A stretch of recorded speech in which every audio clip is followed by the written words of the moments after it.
को ले जाते हैं। अबे नया काम शुरू हुआ है शहर के अंदर, रात चलते लड़कियों को हरासा किया जा रहा है, कोई पूछने वाला नहीं है। घरों पे एक तो ये बात समझ नहीं आती, सारे अमीर लोग यार एक बात बताओ, ये अपने घर में छोटे मुलाजिम रखते हैं, कोई जज की बीवी को, किसकी बीवी को, पुलिस वाले की बीवी, और उनको जान से मार देते हैं। मुलाजिमों पे रोज रोज तशद्दुद हो रहा है, 10-10 हजार रुपए देते हैं और उनको उनकी जान ले लेते हैं। हम हैं कौन, जानवर हैं कौन यार, हमसे जानवर ही बेहतर है। सस्ती रोटी का नारा लगा के जो आए ना, उन्होंने जो मुंह में था ना निवाला, वो भी छीन लिया। इस दिन के लिए बना था मेरा मुल्क।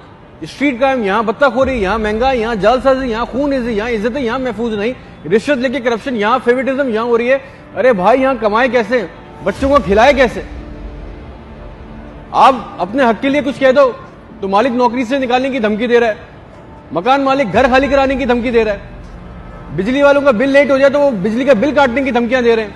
भाई एक ही दफा मार दो पाकिस्तान के आवाज को, रोज रोज टॉर्चर नहीं करो सब आम के साथ।